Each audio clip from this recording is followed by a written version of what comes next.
Ladies and gentlemen, boys and girls, non-binary, distinguished guests, welcome to Ridiculous, the Life of a Clown.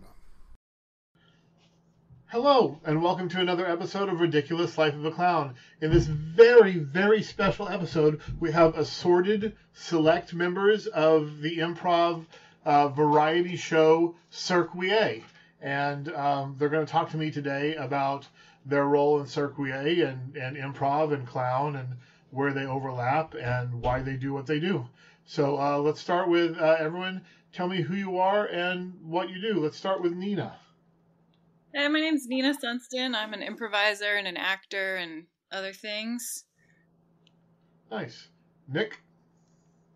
My name is Nick Dixon, and I'm an improviser, and I went to clown school-ish with Gherkin, known through clown.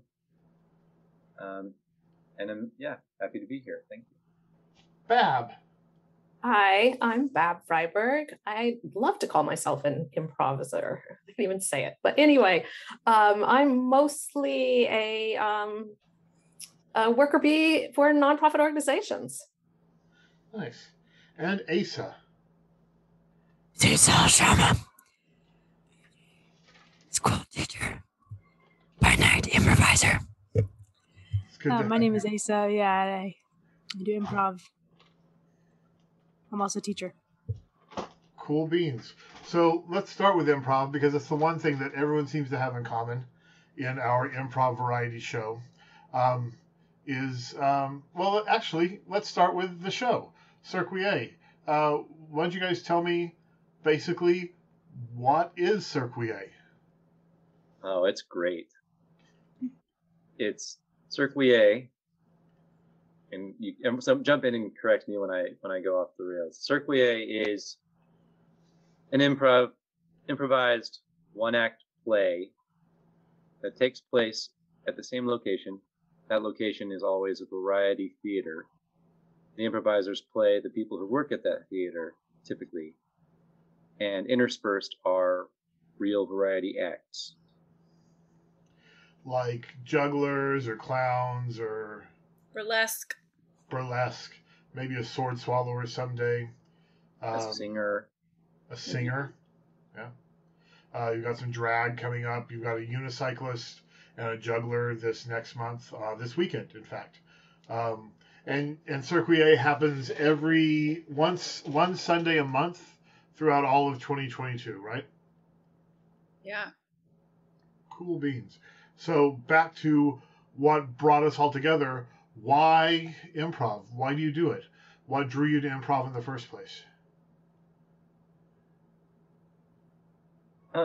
Well, I was drawn to improv in high school because I thought it was really cool. I was super impressed that people could stand on stage without a plan, and it seemed like magic when they would interact in ways that were often mostly funny. And I wanted to try it out. That's how I got started. What about you, Bab? Let's see. Well, I did theater as a kid. And then in college, I tried it a little and basically was told maybe find a different major. And I would always really enjoy watching improv in San Francisco, go to nightclubs and watch improv and just thought it was so funny. And so I, thought that maybe I'd take a class or two and did that at Berkeley Rep and just had such a good time. And then on and off, I've, just done it, and it's the best.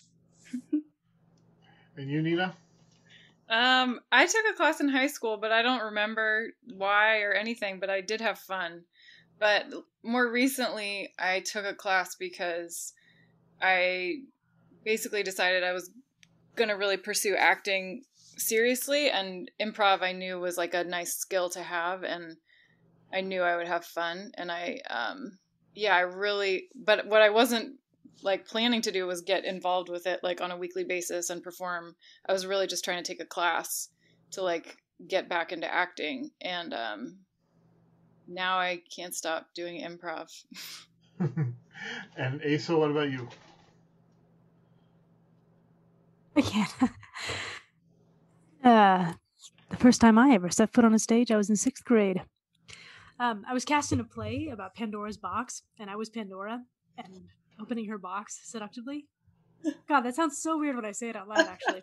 But but that was the first time I was on. It was a miracle. The first time I was ever on a stage in front of an audience in a play, and I just like loved it. I'm a total ham. I was a total ham as a child, and I didn't make time for theater for a long time because I had other like competing interests in theater. It takes a long time and stuff. But I tried improv in high school. I was like, oh, these guys are funny. I can be funny too. But it was kind of a boys' club. And then after high school, on a whim, auditioned for a troupe in college. Didn't stick around too long, just because I was in college and flaky and whatnot. But when I moved to San Francisco 3 years ago, I saw a flyer for an improv troupe auditions, and I signed up, showed up, and I have not stopped doing it since, and I'm completely addicted to the play, to adult make-believe, otherwise known as improv. Well, in that case, Asa, I have a question for you.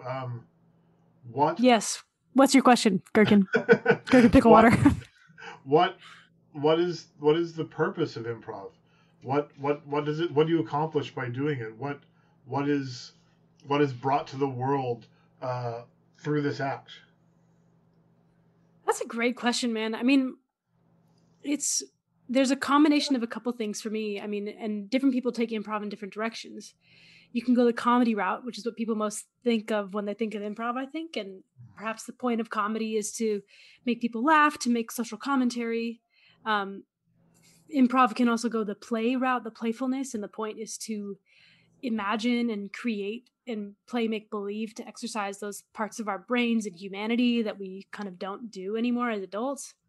I feel like another part of it is storytelling. And that's one thing that I've always loved about improv, is that you can tell any story you want, and make any meaning. And that's a challenge because you like have to get really good to get to the point where you could tell a good story, but it's something to strive for. So that's why I'm in improv, is I want to tell good stories. So nice. And I want to be on a stage and act things out. Yeah, I love being an entertainer, and improv has given me the opportunity to so much of what the background of the world that Nick and I come from as clowns is skill based, is learning physical skills as opposed to brain skills. A big part of the dogma of our clown background is that clever is bad. Clever is the opposite of funny. In fact, I have somewhere on my body, I think it's right there, a tattoo that says "Be stupid," which I got when I flunked out of my first Cirque du Soleil audition, just as a reminder to avoid the clever and strive towards the stupid. But so much of what we do is physical, and it spends years honing and filing away physical skills. Improv allowed me to get up there and do something that was purely cerebral, that just comes from the inside of my head, and I get to vomit up the inside of my head onto the stage and hopefully entertain people in one way or another, either emotionally resonant work or humor or playfulness. But it's important to me to be able to impact people with my performance, and improv gives me the opportunity to get out there and do it on a weekly or at least monthly basis. Nina, what makes good improv? Oh my God. Well, right now, this is what I feel like this is constantly changing for me, and to be really clear, I have no idea. But right now, what I think good improv is made by are the following ingredients.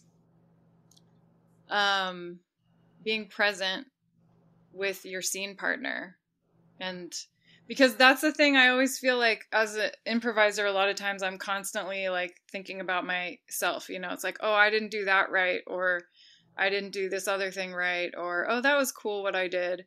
But like really when you're on stage, I mean, I guess if you're doing a monologue, it's just you, but really it's like there's two people, that's a 50-50 situation. Even if one person is just standing there and not saying anything, that's still a 50-50 situation. So I forget about that all the time, which is like, I don't have to create something from my brain so much as I need to walk on stage and look at another person and respond to them in any kind of way that I like my impulses drive me. So that's one piece of what makes it good, I think, is responding honestly to something that's happening. And then also, obviously, maybe not obvious, but you have to say yes. You have to agree with what your partner is saying, or doing or feeling. You know, like if your scene partner is just standing there like kind of frozen or cold because you know the actor is nervous, or like, you know, sometimes I feel like you can tell what's going on for the actor. It's like, it's okay to acknowledge that. Like sometimes I'll call somebody out. I'll be like, are you laughing at me right now? But like, I'm talking to the character, but I know the actor is laughing at me. But then that kind of like brings it all in. Yeah, So I think in a reality for the moment. Yeah. I love that. That you just reminded me of well, Gherkin, you had a clown teacher, Patty Gallagher, on this show recently. She's amazing. And in her clowning studio classes, she would talk about the actor's brain and the character's brain. And the great idea is to hide the actor's brain as much as possible, and that just makes for good acting. I do love that idea that even if the actor brain is showing, a great improviser who's really listening and watching their scene partner can take it as an offer and then build upon it. Assuming that an offer is there. Like, even if I step on stage and I'm taller than Asa, I'm You're not. Shut up. This is part of what makes good improv is lying with verisimilitude. I'm not taller than Asa. Asa gave up a lucrative career in the NBA. Career in basketball, that's right. Men's NBA, Also, not women's NBA, just to be clear. Well, let's be very clear. Asa is also Batman, as they came on as Batman, the improviser, in the beginning of the show. But yeah, I love that. Another thought struck me. I was just stealing from Keith Johnstone, who's an author who wrote about improv, and he has a quote in Improv that is, creating should be as effortless as perceiving. I'm butchering the quote, but it's something like that. And I think when you watch improvisers who are, unafraid and skilled, and they're in a flow state, it really seems like they, like you talked about, Gherkin, everything's coming out of their mind as fast as the audience can watch it. Sorry to usurp your answer, Nina. Nick, what you're saying reminds me kind of the beauty of improv, that it's all about freeing your imagination and your creativity and bringing your whole self, your mind, your emotions, your body to what you're doing. And at the same time, you're building relationships with your scene partner and supporting your scene partner and yes-anding your scene partner. And when this is all happening, there's like no punitive consequences to failing. Like, failing's a good thing. When else in life is that offered to you? And taking risks. And the other thing I love about improv is the engagement of the audience. Like, we feed off the audience. We bring them in. We take suggestions. They're part of what's happening on stage. They're essential. That's yet another beauty of improv. I want to touch on two things that you just said, Bab, both the yes-anding and the engaging with the audience and the failing. But first, I want to go back to something Nina said and you said about yes-anding, which is that one of the things I love about improv, one of the things that I respect the most in improv when I see it happen, is when a yes is actually a no. When to say yes and, you have to say no. the offer you're being given is one of have an argument with me, have a fight with me, you know, belittle me or play me up or something, but don't. The agreement you're coming to is that we're not going to agree, and we're going to build tension, and we're going to build towards some kind of climax. And I love that, and that's one of the things that I love about working with you guys is when I get to see that happen, and when yes is a kind of no, and that just excites me. Let's take a break real quick, and then we will come back and jump in with a couple of things that Bab was talking about, which was failure and engaging with the audience.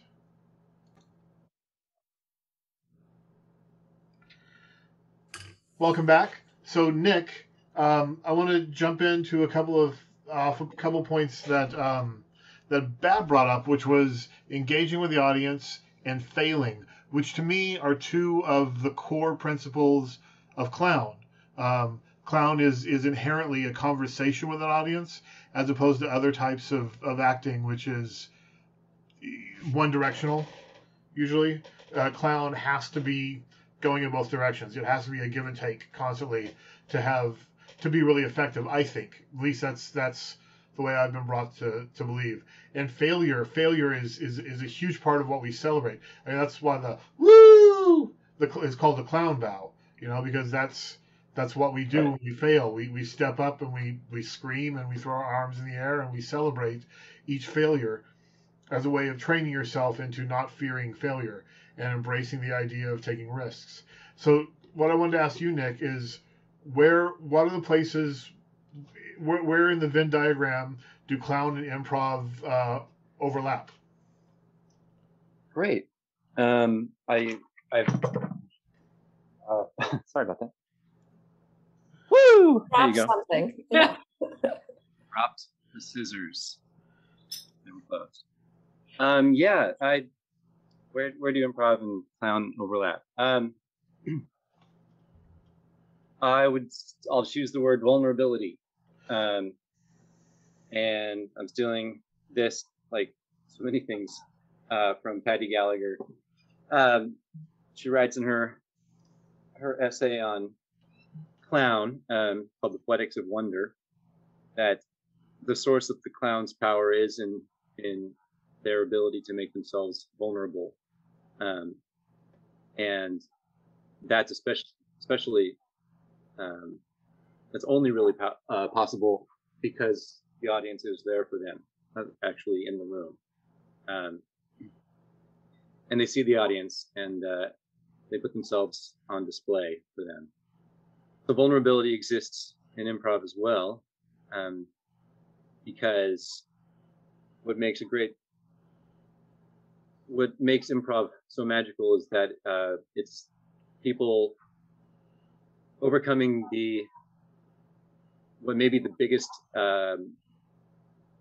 object, like the biggest towering problem of being a human is the fear of failure, being afraid to say the wrong thing, to not have the right answer. And so you can't do improv unless you can do improv. You can't do improv well, I think, unless you say the first thing that comes to mind, and your mind's going to portray you in ways that would make any normal person in any normal situation extremely embarrassed. However, it's just those moments when you say something that you would rather not have said, that came from your subconscious, in front of a group of people, and it becomes golden, because people are going to put themselves in your shoes. Imagine being in your position on stage and be horrified, empathetically horrified for you, and that puts them in that just fills them with awe, and so you're suddenly doing the thing that they would be terrified of doing. And your colleagues have your back, right? Like you say the most wacky, crazy, outlandish thing, and we're all there with you, and we're yes-anding it, and we're building off of it, and that's the beauty. Well, and that ensemble is something that I cherish about this group is knowing that if I drop a ball, someone's going to pick it up, and drop it again. And then the next person's going to drop it, and we're gonna make a thing out of dropping that ball over and over again until it makes sense. You know, we're gonna find a way to make it work. We're gonna support each other. We're gonna hear each other and support each other, and be there as a team striving to accomplish a goal together. And that goal is just telling a story. I gotta say, on vulnerability, that is. Nina has been pushing us more towards relationships lately in our practice, and bringing us back towards that core fundamental part of storytelling. And one of the things that I like about that is that I get to be emotionally vulnerable. I get to go up there and be, you know, maudlin and raw and open and talk about stuff that you don't normally comfortably talk about in public. With my scene partner, in an effort to strive towards establishing, you know, to me, a seasoned relationship, a relationship that has existed for some amount of time. Anyway, I like getting to be vulnerable on stage, which is part of why I like being a clown, and a big part of what I learned from clown. As far as things that you enjoy the most about improv, Asa, what do you enjoy the most when you're doing this art form? I love so much. I love working with the people and and make people smile, making them laugh. I love that I get to be creative and do totally different things with my voice and my body. In fact, what I love most about improv is how physical it is. Nice. I just get to be so physical. Yeah. And you are very physical on stage. I mean, that's something that we lose out on doing improv over Zoom, which is what a lot of the rehearsals have been, and a lot of improv has been for the last couple of years, is trapped in this little box. But our shows are so physical. I hurt so much for like 3 days after our last show, because I think it was that forward roll I did during the pre-show that just jacked me up. But I was sore all over anyway. So it was a good show, and it was very physical. So Bab, do you have a favorite? Yeah, I was just thinking about that as I was talking. I totally agree. Also, for me, it's the being willing to be vulnerable. Like, you know, we hide that. We're ashamed of that. Like, you know, you try to be strong all the time, and improv, you can just show like all your vulnerabilities, and your scene partners there. And the other thing I was thinking about was, what was it?